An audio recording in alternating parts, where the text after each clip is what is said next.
What's happening, y'all? Welcome to the 425 podcast. I am at Coach Torres _ on Twitter. He is at Coach Miller 06 on Twitter. How you doing today, Jeremy? Doing good, man. Can't complain.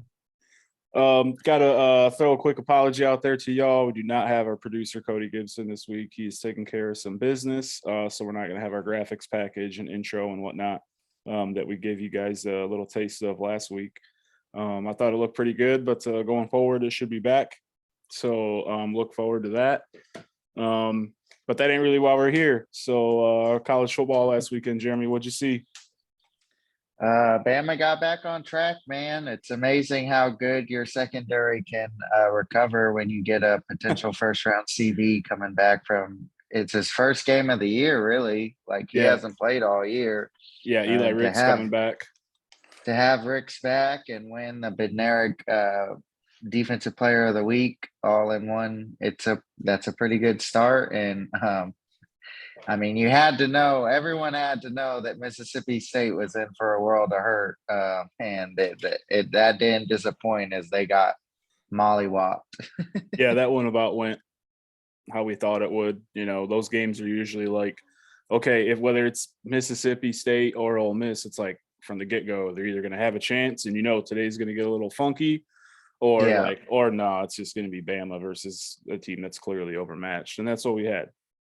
Yeah, and I mean, if we want to get Ole Miss into the building too, they kind of came back down to earth this week. Mm-hmm.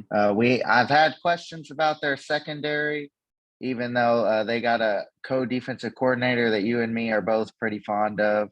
Yes, sir. Their safeties coach, but for me, we wondered if their defense was for real. We knew their running game was always probably going to work just because of how diverse it is and how many running backs they have and the RPO game that they have off of it. Yeah, they're one of the top 5 rushing teams in the country. Yeah, but I mean, Jackson Dart didn't have his greatest day, and when you mix that in with what looks like a better than average defense, but not much better than that, they were bound to struggle. I knew LSU wasn't gonna have another blowout at home like they did, and I figured they'd keep it close. I didn't know if they would win or not, but it was just kind of one of those things. Is Ole Miss for real? Well, if they win in Baton Rouge, then they're for real. And I'm not discounting them yet because one loss and they still have Bama and the rest of their schedule. Yeah. But it's not looking good for them right now. No, they still have, the vast majority of their season ahead of them. Definitely not that SEC tier defense that you're going to see with a normal Bama or a Georgia or an LSU. But when that offense is clicking, like they'll be able to hang with just about anybody in the country. But they're still really not quite there. I think they're still maybe a class or two away from being that type of team if they really can be. I haven't really seen Lane do that, consistently. And I it'll help Jackson Dart next year just having another year in that system hopefully they'll only lose Zach Evans. Judkins is probably going to stay because he's only a freshman, and unless he saw opportunities elsewhere. But I'm pretty sure Ole Miss can shell out some NIL money for a star freshman running back. Well, they never needed NIL for that. Let's not talk about 2013. But yeah, they LSU down in Death Valley. Jaden Daniels playing out of his skull right now. 2 weeks in a row, just crushing it, just absolutely killing it. And we said a few weeks ago, like, hey, LSU might be figuring some things out. And then they got mollywopped at home by Tennessee. And we were like, okay, well, maybe not. Yeah, and then we saw how good Tennessee really is. Yeah, so LSU could surprise some people. I mean, just funny to say because it's LSU. Yeah, it should be a perennial top 10 team. Yeah, but all of a sudden that LSU Alabama game looked real interesting, and LSU could present some problems with Alabama because everyone forgets LSU's receiving core is one of the best receiving cores in the nation. They just haven't been Tayshaun able to get Booty. it going. Yeah, Yeah. Tayshaun Booty and them boys down there, Baton Rouge. We got what else? We got SEC, Tennessee. What's Tennessee? Let's hop over to the ACC, man. We had a big matchup, Clemson and Syracuse. Syracuse did some things that you need to do to win that game, but then down the stretch, they didn't do a lot of things they needed to do to win that game. Yeah, you texted me fairly early, like Clemson gonna lose at home, and I didn't respond all that quick just because it's like to me, I'm not saying Clemson was not in danger of losing that game because they absolutely were, but it just felt by watching the flow of the game, like even with the 3 turnovers, they were still it felt like to me anyways that they were still pretty much in control of that game, and Syracuse never really capitalized off the turnovers that they produced other than picking up the fumble and taking it in for a touchdown.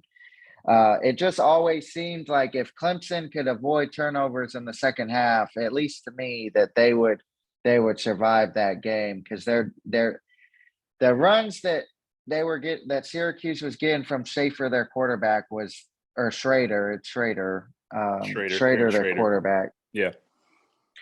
A lot of it was just really bad angles from the linebackers and trying to corral him and underestimating his speed. And it was almost a little fool's gold, right? Like, yeah, you're watching it play out and you're like, okay, that's dead. And then he breaks the tackle on the edge and there's no one else within 8 yards of him. And all of a sudden, it's first down again. That's how it felt early on. yeah. And then they cleaned some things up defensively and were able to get after him. And they really didn't produce very many points in the second half. Well, I think it was like after halftime, they punted on like 7 consecutive drives, I believe. Yeah. So it's just Clemson's defense is really talented, and DJU had one of those off games, and credit to Sweeney for pulling him and putting in the freshman, and which is a tough spot for a true freshman, regardless of whether he's a 5-star or not. But yeah, absolutely. I mean, if your quarterback's having a bad game and you have the balls to put the ball in somebody else's hand to win you that game, like, more props to you. It sounds like he's sticking with DJU for now. Immediately in the post game, he said, "Hey, DJ's still our guy." Yep. Even Steph Curry had off nights. It was just a bizarre comment. He seems to. Dabo's always got weird shit to say like that. He's weird, bro. He Like loves everyone, to compare. He loves to compare his quarterbacks to like NBA greats for some reason. like, it's biased, but like Dabo's a lot weirder than Jim. Like, Yeah. he just, Jim's just all football. That's the only thing he cares about. Dabo's genuinely a little whatever. But yeah, he's always got something to say like that. We commented a couple weeks ago where, he was making all these comments about DJ. If you don't see that he's special, can't help you, or whatever the hell he said. And it's like, all right, man, just keep that energy. And then he goes and yanks him, throw Klubnik in, gets the W after the game. He's still got DJ's back, but we'll see, man, because I believe they have a bye week coming up. Yeah, I believe they have a bye. And we'll see, man. They've got most of their tough games are out of the way. Now, North Carolina may sneak up on them because that offense seems to be able to score. But I mean, it's hard to see Clemson losing a game. But I will say, if they do lose a game, the ACC is out of the playoff. Oh, in a 4-team scenario. They have a lot of good teams, and we talked about that the last couple of weeks. Yeah. But elite teams, Clemson's the only one even knocking on that door. And Clemson is. They have no reason to say they're not. I mean, they've been a great program for the last decade, and as good as, anybody.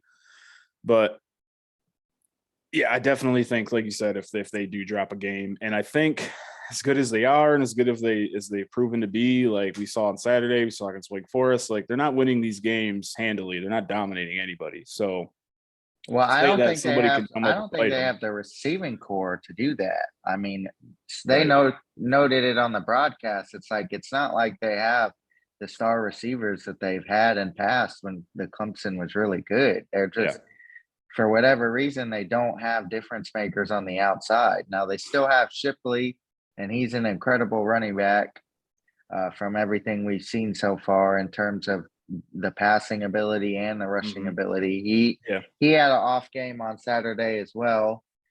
Got pulled for a little bit, but ended up having the game-winning touchdown. Yeah, he ended up and splitting some redeemed himself a carries. bit. But yeah, he's certainly going to be when his draft time comes. He'll be one of the guys that's at the top of his class. Antonio Williams, that's the freshman receiver. I'm looking at their stats right now. That's leading them. Joseph Ngata, who's I believe a 4-year senior now and was like a draft prospect at one point, is second on the team in receiving. While we're talking about receivers, though, Oronde Gadsden's fun to watch, man. He was a dude out there. Like, even when he isn't coming down with some of them balls, like, he's got body control, he's got size and strength. He's fun to watch. Yeah, he can take advantage. Again, we don't want to get into too much scouting at this point in the year, but it's really looking like a pretty, I wouldn't say poor receiving class, but not to the standards of the last 3 or 4 years of the guys that have been coming out. I mean, Yeah. I just don't see it. And I've been doing some scouting on my own, as you know, throughout the week. And just, man, some of these receivers are really disappointing. Demonte Demas is one guy that I had scouted and on my top 150, and he may be a year away from getting that explosiveness back after that leg injury 2 years ago, because he doesn't look right. Raheem Jarrett is good, but how good is he? We've already seen scout people that we follow that's are hearing rumblings from NFL scouting departments that a lot of teams aren't high on JSN. Like, a lot of people aren't high on Jackson for whatever reason. I mean, you and I think he's really freaking good, but right. But for whatever reason, NFL draft community isn't on board with him right now, as far as the team front officers. If you ask me right now, like, coming out, like, with the top 2 guys, and probably like Jackson Smith and Jigba and Jordan Addison, but that's without putting in serious time on either one of them. Is JSN a great college receiver, or is he like this elite? Is he the Garrett Wilson, Chris Olave, like, ready to go to the next level right now and contribute? I don't know, but it ain't that time yet, like you were saying. We don't need to know yet. So yeah, Clemson, we'll see what happens with the quarterback situation there. Over to the Pac-12, we had it wasn't a great game between Oregon and UCLA. Didn't quite live up to that hype, but it definitely had the feel of a big time conference game. It's good to see UCLA win in and ranked, and Oregon's turned it on since getting their ass whooped by Georgia week 1. Yeah, I mean, I've been really impressed with Dan Lanning's defenses. He's seemed to got those guys playing hard. The one thing that is a little strange is with how highly rated their LB recruits were, I'm a little surprised Flo and Sewell aren't playing up to what I thought they would be. They've been a little inconsistent this year, but other than that, their defense has played phenomenal, even without like a big name edge rusher like they had last year in Kayvon. And hey, credit to Bo Nix. He's playing the best football of his career the last few weeks. I'm still not a big believer in him. I think he'll cost them another game down the road. He's very turnover prone. He always has been. Yeah. I would say just from a glance, his draft stock has definitely taken a little bit of a bump, just in perception. But yeah, looking at it now, Sewell and Flo are 4th and 5th on the team in tackles. Like, they don't even lead the linebacking core in tackles. So yeah, definitely a little bit to be desired there. And I mean, Dan Lanning has got them playing hard. I mean, the good news for him was that he came to a spot where Mario Cristobal recruited very well. So there's talent on that roster. And so after taking a bludgeoning in week 1, he was able to kind of right the ship, and we'll see where they go from here. the Pac-12 is really wide open now. The last unbeaten team has been defeated, and now it's time to see what the rest of these one-loss teams can do, and see that. I think there's going to be a bunch of turmoil, and it's just harpens back to what I said last week, man. This is, if there was ever a year for like a perfect expanded playoff scenario, it's this year, because there are Mhm. so many teams that I like and I think would be problems for different teams, Yeah, for matchup some of the wise would elite be. teams. And I just, this would be a perfect year to test that theory out on why an expanded playoff would be good for college football, but we won't get to see it, unfortunately. Yeah, like you said, there's a lot of good teams, and obviously there's the upper echelon. You know, there's the 6 or 7 teams that could win it all, and then behind them there's 15, 20 teams that are going to win double-digit games or Yeah. could beat any of those teams. You know, like you said, once you get into matchups, it'd be a lot of fun. Um, what else about UCLA Pac-12? So Oregon's in a position right now where if they run the table, um, obviously depends on how the rankings shake out and what happens ahead of them, but they could find themselves in the playoffs. That loss to Georgia, if Georgia continues to be Georgia, it's not going to mean squat by the end of the year if they went out. Oh no, I think they probably have the best chance of going to the college football playoff of Yeah. the Pac-12 teams right now. And one Now, loss, including, yeah, and that includes yeah, USC, obviously. the key for them is when UCLA and USC play at the end of the year, both of those teams have to win out the rest of this season for and to make the rematch in the Pac-12 championship with either UCLA or the first game of the season, because USC and Oregon don't play each other this year in the Right. regular season. Both of those teams need to win out, and it'll have to be a top 10 win for the Pac-12 to get into the playoff at this Yeah. point, because Oregon doesn't have a slouch of a remaining schedule. They still have Utah, but that game's in Eugene. They have to face Washington in Eugene, but then obviously the Civil War at the end of the year.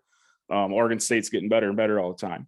So yeah, they've been one of those teams that's kind of fun to watch in Pac-12 after dark, yeah, because they seem like a properly run program and uh-huh. disciplined and play good football.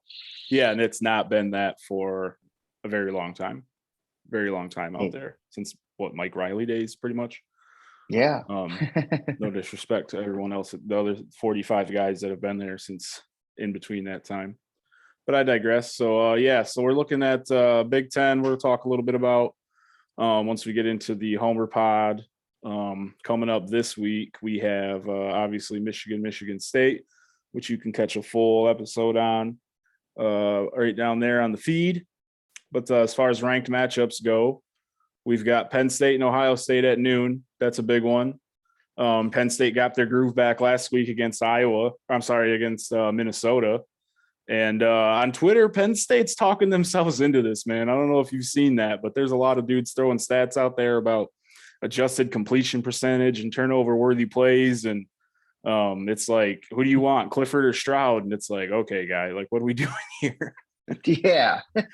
Yeah. That's really interesting to me that they're all on board. They must think 2016 is going to recreate itself or something. No, they do. I literally saw that. It was like Penn State gets blown out by Michigan, beats Ohio State, goes to the Rose Bowl. Like, they're all in on it, dude. They're all in on The issue I have with that theory that they're putting out there is that their defense played a lot better against Minnesota.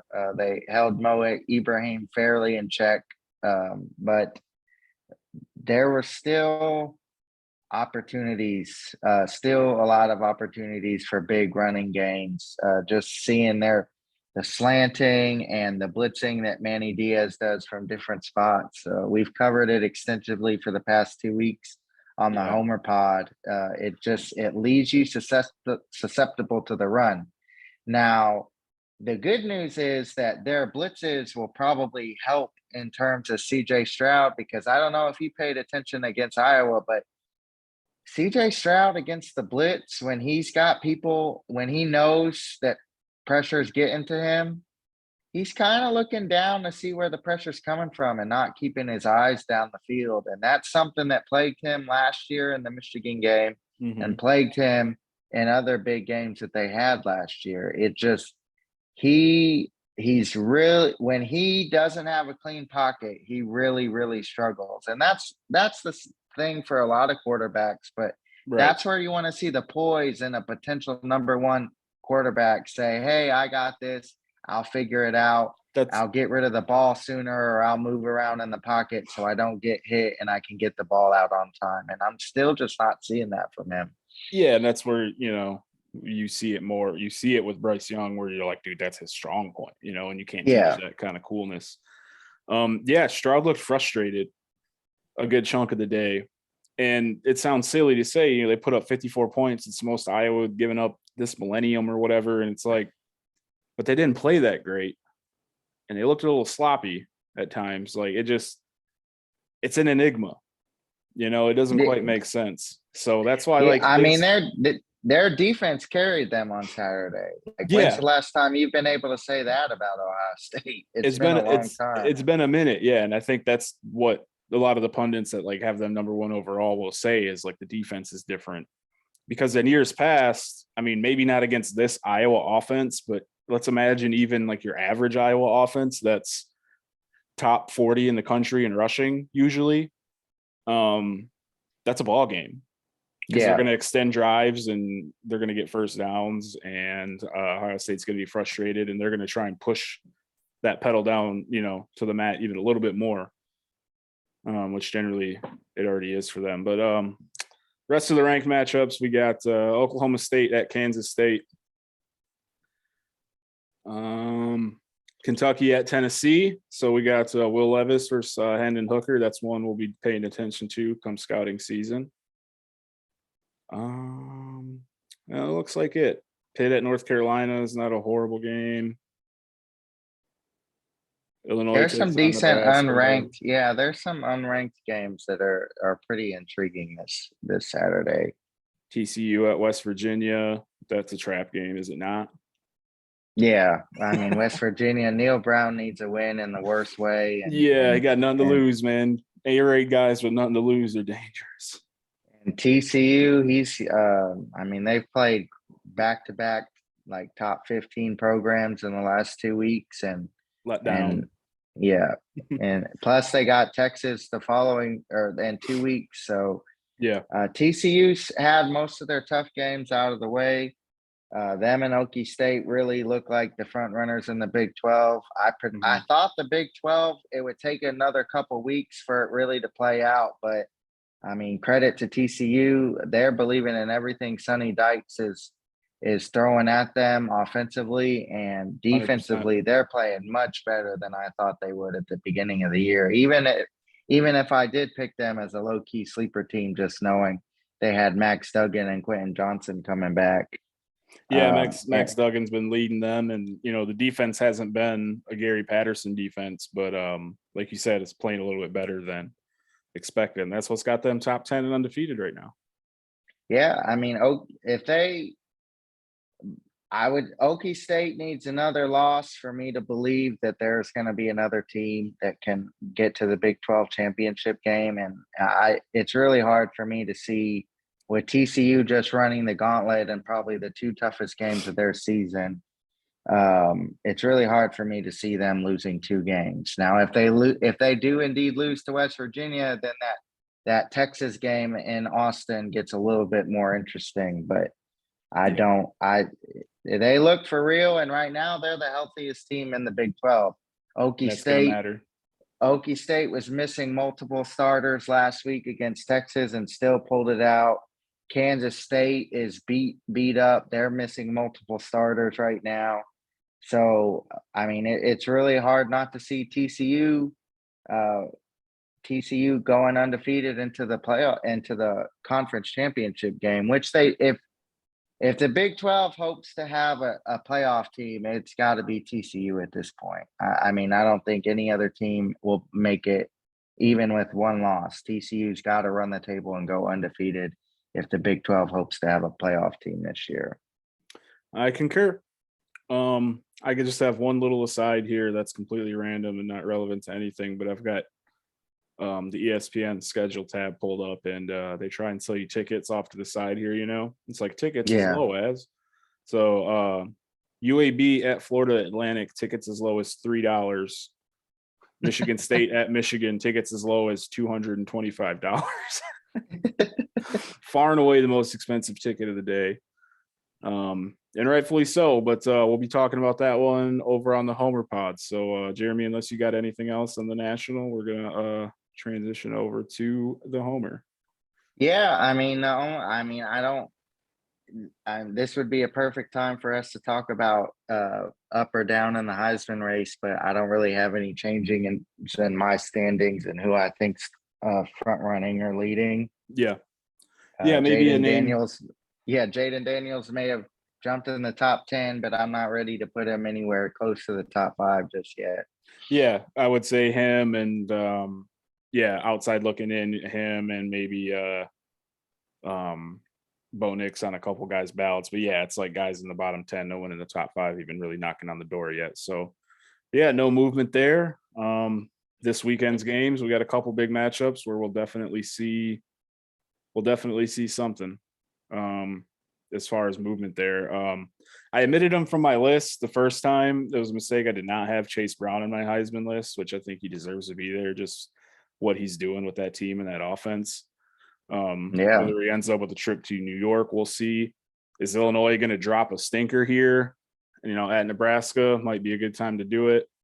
But we'll see. That's a totally big aside. So yeah, not much movement in the Heisman rankings.